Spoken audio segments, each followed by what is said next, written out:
ದಾಗ ದಾಗ ದಾಗ ದಾಗ ದಾಗ.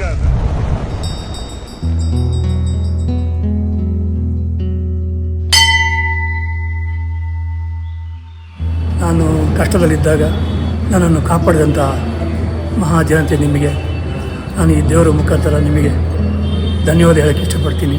ಹುಷಾರಿಲ್ಲದಿದ್ದಾಗ ನನ್ನನ್ನು ಆಪತ್ತು ಬಾಂಧವರ ಥರ ಬಂದು ನೀವು ನನ್ನನ್ನು ಕಾಪಾಡಿದ್ದೀರಿ. ನಿಮ್ಮ ಋಣವನ್ನು ನಾನು ಎಂದಿಗೂ ತೀರಿಸೋ ಸಾಧ್ಯ ಇಲ್ಲ. ನಾನು ಇರೋಷ್ಟು ದಿನ ದೇವರ ಪ್ರಾರ್ಥನೆ ಮಾಡಿದಾಗ ನಿಮಗೆ ಆಶೀರ್ವಾದ ಸಿಗಲಿ ಅಂತ ಕೇಳ್ಕೊಳ್ತೀನಿ. ಹಾಗೆಯೇ ನಮ್ಮ ಕರ್ನಾಟಕದ ಜೋಡೆತ್ತು ನಿಮಗೆಲ್ಲರಿಗೂ ಗೊತ್ತಿದೆ.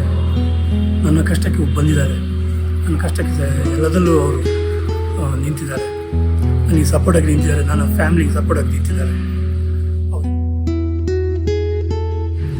ಅವರಿಗೆ ಒಳ್ಳೆಯದಾಗಲಿ ಅಂತ ಇವತ್ತು ಈ ದೇವರ ಮುಂದೆ, ನನ್ನ ರಾಘವ ಸ್ವಾಮಿಗಳ ಮುಂದೆ ನಾನು ಕೇಳ್ಕೊಳ್ತಿದ್ದೀನಿ. ಅವ್ರಿಗೂ ಎಲ್ಲ ಒಳ್ಳೆಯದಾಗಲಿ.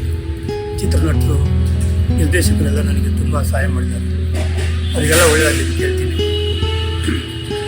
ಹಾಗೆಯೇ ಇವತ್ತು ಮಾರ್ಚ್ 17 ನನ್ನ ಹುಟ್ಟುಹಬ್ಬದಂದು ಎಲ್ಲರೂ ನನಗೆ ವಿಶ್ ಮಾಡಿ ಸಪೋರ್ಟ್ ಮಾಡಿದ್ದಾರೆ. ನಿಮ್ಮ ಈ ಪ್ರೀತಿ ಸದಾ ನನ್ನ ಮೇಲೆ ಇರಲಿ ಅಂತ ಕೇಳ್ಕೊಳ್ತೀನಿ. ಇನ್ನು ಮುಂದೆ ನಾನು ಯೂಟ್ಯೂಬ್ ಮುಖಾಂತರ ನಾನು ನಿಮ್ಮ ಜೊತೆಗಿರ್ತೀನಿ. ನಿಮ್ಮ ಸಹಾಯ ನನಗೆ ಬೇಕು, ನಿಮ್ಮ ವಿಶ್ ಬೇಕು, ನಿಮ್ಮ ಒಂದು ಸಬ್ಸ್ಕ್ರೈಬ್ ನನಗೆ ಬೇಕು.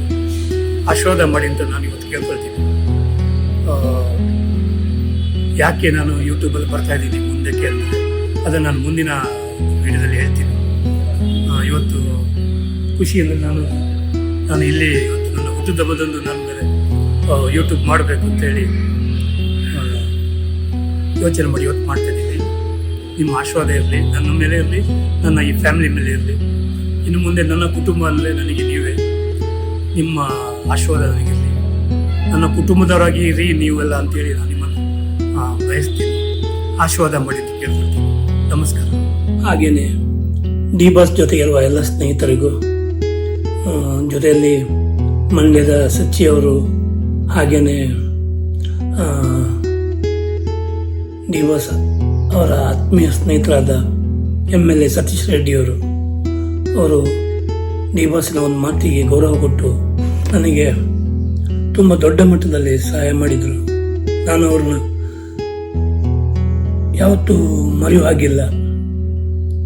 ನಾನು ಪ್ರತಿ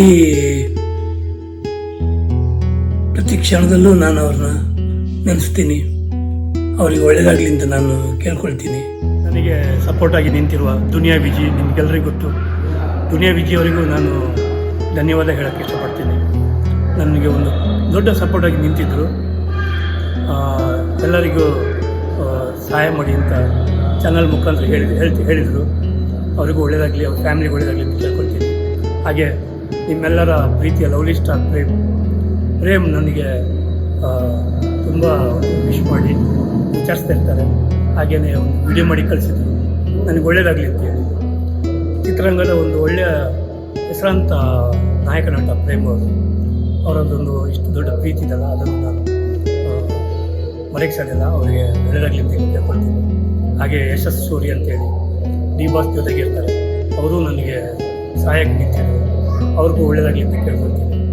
ಆಮೇಲೆ ನಮ್ಮ ಕರ್ನಾಟಕದ ನೆಚ್ಚಿನ ಕರನಟ ಗರುಡರಾಮ್ ನಮ್ಮ ಮನೆಗೆ ಬಂದು ನನ್ನನ್ನು ವಿಚಾರಿಸಿ ನನ್ನ ಕಷ್ಟಗಳನ್ನು ಏನೇ ಆದರೂ ನಾನು ಇರ್ತೀವಿ ಅಂತ ಭರವಸೆ ಕೊಟ್ಟು ಅಲ್ಲಿ ಚಾನಲಲ್ಲಿ ನನ್ನ ಬಗ್ಗೆ ಮಾತಾಡಿ ತುಂಬ ಸಪೋರ್ಟ್ ಮಾಡಿದ ಯೂತ್ ವಿಲನ್ ಗರುಡರಾಮ್, ಅವ್ರಿಗೆ ಒಳ್ಳೆಯದಾಗಲಿ, ಅವ್ರ ಫ್ಯಾಮಿಲಿಗೆ ಒಳ್ಳೆಯದಾಗಲಿ ಅಂತ ಕೇಳ್ಕೊಳ್ತೀನಿ. ಅದಾದಮೇಲೆ ನನ್ನ ನೆಚ್ಚಿನ ನಿರ್ಮಾಪಕರು, ಜೋಡಿ ಅಕ್ಕಿ ನಿರ್ಮಾಪಕರು, ಅವರನ್ನು ನಾನು ಯಾವತ್ತೂ ಮರೆಯಕ್ಕೆ ಸಾಧ್ಯ ಇಲ್ಲ.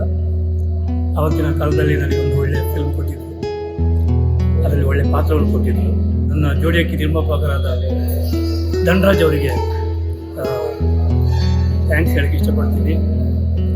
ದೇವರವರೆಗೂ ಆಯಸ್ಸು ಆರೋಗ್ಯ ಕೊಡಲಿ ಅಂತ ನಾನು ಕೇಳ್ಕೊಳ್ತೀನಿ. ನಮಸ್ಕಾರ. ಚಿತ್ರರಂಗದಲ್ಲಿ ಪ್ರತಿ ಒಂದು ಸಿನಿಮಾ ಮಾಡಬೇಕಾದ್ರೆ ಒಳ್ಳೆಯ ಕ್ಯಾರೆಕ್ಟರ್ ಕೊಟ್ಟು ಪಾತ್ರದಲ್ಲಿ ಒಳ್ಳೆಯ ಅಭಿನಯ ಮಾಡೋ ಥರ ಸಪೋರ್ಟ್ ಮಾಡಿ ನನಗೆ ಬೆನ್ನೆಲುಬಾಗಿ ನಿಂತಿರೋದು ತುಂಬ ನಿರ್ದೇಶಕರಲ್ಲಿ ಒಬ್ಬ ನಿರ್ದೇಶಕರ ಹೆಸರು ರವಿ ಶ್ರೀವಾಸ. ಇವತ್ತು ನನಗೆ ಅವನ ತಂದೆ ಸ್ಥಾನದಲ್ಲಿ ನಿಂತು ನಾನು ಕಷ್ಟದಲ್ಲಿದ್ದಾಗ ಪಬ್ಲಿಕಲ್ಲಿ ಎಲ್ಲರ ಬಗ್ಗೆ ನನ್ನ ಬಗ್ಗೆ ಕೇಳ್ಕೊಂಡು ನನಗೆ ಎಷ್ಟು ಸಹಾಯ ಮಾಡಿದೆ ಅಂದರೆ ನಾನು ಅದನ್ನು ಮರೆಸೋದಿಲ್ಲ. ರವೀಶ್ ಶಿವಸನಿಗೆ ಒಳ್ಳೆಯದಾಗಲಿ ಅಂತೇಳಿ ಇಲ್ಲಿ ನಾನು ನೆನೆಸ್ಕೊಂಡು ಅವ್ರನ್ನ ಥ್ಯಾಂಕ್ಸ್ ಹೇಳಕ್ಕೆ ಇಷ್ಟಪಡ್ತೀನಿ. ಹಾಗೆ ದೇವರು ಅವ್ರನ್ನ ಚೆನ್ನಾಗಿಟ್ಟಿರಲಿ ಅಂತ ಕೇಳ್ಕೊಳ್ತೀನಿ. ಹಾಗೆಯೇ ಅವತ್ತಿನ ದಿನ ಚಾನಲ್ಸ್ ಅವರು ತುಂಬ ನನಗೆ ಸಪೋರ್ಟಾಗಿ ನಿಂತಿದ್ದರು. ಕನ್ನಡ ಕಲಾವಿದ ಈ ಥರ ಕಷ್ಟ ಇರಬೇಕಾದ್ರೆ ಎಲ್ಲ ಚಾನಲ್ಸ್ ಅವರು ಮನೆಗೆ ಬಂದು ವಿಡಿಯೋ ಮಾಡಿ ಜನರಿಗೆ ತಿಳಿಸಿದರು. ಆಮೇಲೆ ಅದಕ್ಕಿಂತ ಇನ್ನೊಂದು ಮುಖ್ಯವಾದ ವಿಷಯ ಅಂದರೆ ಯೂಟ್ಯೂಬರ್ಸ್ ನಾನು ನಿಜವಾಗ್ಲೂ ಹೇಳ್ತೀನಿ, ನನಗೆ ಈ ಯೂಟ್ಯೂಬು ಸೋಷಿಯಲ್ ಮೀಡಿಯಾ ಅಷ್ಟು ಗೊತ್ತಿರಲಿಲ್ಲ. ನಿಮ್ಮ ಒಂದು ಈ ನ್ಯೂಸ್ ಇದೆಲ್ಲ ಕರ್ನಾಟಕದಾದ್ಯಂತ ಸ್ಪ್ರೆಡ್ ಆಗಿ ನನಗೆ ತುಂಬ ಒಂದು ಧೈರ್ಯ ತುಂಬಿದರು. ಅದರಲ್ಲಿ ನನ್ನ ಆತ್ಮೀಯ ಸ್ನೇಹಿತರು ಗೋಪಿಗೌಡರು ನಾನು ಯಾವತ್ತೂ ಮರೆಯೋ ಹಾಗಿಲ್ಲ. ಆವತ್ತಿನ ದಿನ ಅವರು ನನ್ನ ಕಷ್ಟವನ್ನು ನೋಡಿ ನನ್ನ ಪರವಾಗಿ ಜನರಲ್ಲಿ ಅವರು ಸಹಾಯ ಕೇಳಿದರು. ಆ ಒಂದು ಸನ್ನಿವೇಶ ಮಾತ್ರ ನಾನು ಮರೆಯೋ ಹಾಗಿಲ್ಲ. ಗೋಪಿಗೌಡ್ರೆ, ನೀವು ಎಲ್ಲೇ ಇರ್ರಿ, ಹೇಗೆ ಇರ್ರಿ, ದೇವರು ನಿಮ್ಮನ್ನು ಚೆನ್ನಾಗಿಟ್ಟಿರಲಿ ಅಂತ ಕೇಳ್ಕೊಳ್ತೀನಿ. ಯಾವತ್ತೂ ನಾನು ನೀವು ಮಾಡಿದ ಒಂದು ಉಪಕಾರ ಅಂತ ನಾನು ಹೇಳಕ್ಕೆ ಹೋಗೋದಿಲ್ಲ. ನೀವೊಂದು ಸಮಾಜದಲ್ಲಿ ಒಳ್ಳೆ ಕೆಲಸ ಮಾಡ್ತಿದ್ದೀರಿ, ಹಾಗೆ ನನ್ನನ್ನು ಕೂಡ ಈ ಕಷ್ಟದಿಂದ ಪಾರು ಮಾಡಿದಿರಿ. ಆಮೇಲೆ ಮುಖ್ಯವಾಗಿ ಇನ್ನೊಂದು ನಾನು ಏನು ಹೇಳಕ್ಕೆ ಇಷ್ಟಪಡ್ತಿದ್ದೀನಿ ಅಂದರೆ, ಇವತ್ತು ನನ್ನ ಕ್ಯಾನ್ಸರ್ನ ಪರಿಸ್ಥಿತಿ ಯಾವ ರೀತಿ ಇದೆ, ಮುಂದೆ ಏನೇನು ನನಗೆ ಟ್ರೀಟ್ಮೆಂಟ್ ಬೇಕಾಗುತ್ತೆ ಅಂತ ನನ್ನ ಈ ವಿಡಿಯೋಗಳಲ್ಲಿ, ಈ ಯೂಟ್ಯೂಬಿನ ವಿಡಿಯೋದಲ್ಲಿ ನಾನು ನಿಮಗೆ ಹೇಳೋಕ್ಕೆ ಇಷ್ಟಪಡ್ತೀನಿ. ನಿಮಗೆ ತೋರಿಸ್ತೀನಿ ನಾನು ಏನು. ಯಾಕಂದರೆ ಈ ಕ್ಯಾನ್ಸರ್ ಎಂಬುದು ಅಷ್ಟು ಸುಲಭದಲ್ಲಿ ಗುಣ ಆಗುವಂಥದ್ದಲ್ಲ, ಭಾಳಷ್ಟು ಕಷ್ಟ ಕೊಡುತ್ತದೆ, ಮನಸ್ಸಿಗೆ ನೋವಾಗುತ್ತೆ. ಯಾವ ಪರಿಸ್ಥಿತಿಯಲ್ಲಿ ನಾನು ಇದ್ದೀನಿ ಅಂತ ಇನ್ನು ಮುಂದಿನ ವಿಡಿಯೋ ನಾನು ತಿಳಿಸ್ತೀನಿ. ನನ್ನ ಈ ಯೂಟ್ಯೂಬ್ ಚಾನಲ್ಗೆ ಸಪೋರ್ಟ್ ಮಾಡಿ. ಕರ್ನಾಟಕದಾದ್ಯಂತ ಹೆಸರು ಮಾಡಿರುವಂಥ ಜೋಡೆತ್ತು ಎಂಬ ಹೆಸರು ನಿಮಗೆಲ್ಲರಿಗೂ ಗೊತ್ತಿದೆ. ಈ ನಿಮ್ಮ ಜೋಡೆತ್ತು ನನ್ನ ಪಾಲಿಗೆ, ನನ್ನ ಫ್ಯಾಮಿಲಿ ಪಾಲಿಗೆ ಜೋಡು ದೈವವಾಗಿ ನನ್ನನ್ನು ರಕ್ಷಿಸಲು ನಿಂತಿದ್ದಾರೆ. ಅದರ ಬಗ್ಗೆ ನಾನು ಡೀಟೇಲ್ಸ್ ಆಗಿ ಮುಂದೆ ಹೇಳ್ತೀನಿ. ಅದರಿಂದ ಈ ಜೋಡೆತ್ತು ಮತ್ತು ಜೋಡು ದೈವ ಅಂತ ನಾನು ಯಾಕೆ ಹೇಳಿದ್ದೀನಿ ಅಂತ ಮುಂದಿನ ವಿಡಿಯೋ ನಾನು ತಿಳಿಸ್ತೀನಿ. ನಿಮ್ಮ ಸಪೋರ್ಟ್ ನನಗಿರಲಿ. ನಮಸ್ಕಾರ.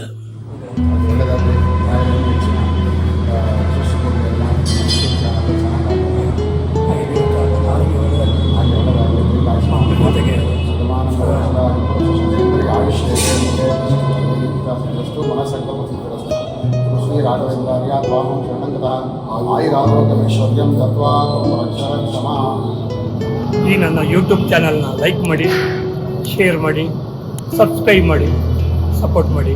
ನಿಮ್ಮ ಸ್ನೇಹಿತರನ್ನು ಸಬ್ಸ್ಕ್ರೈಬ್ ಮಾಡಲಿಕ್ಕೆ ಧನ್ಯವಾದ.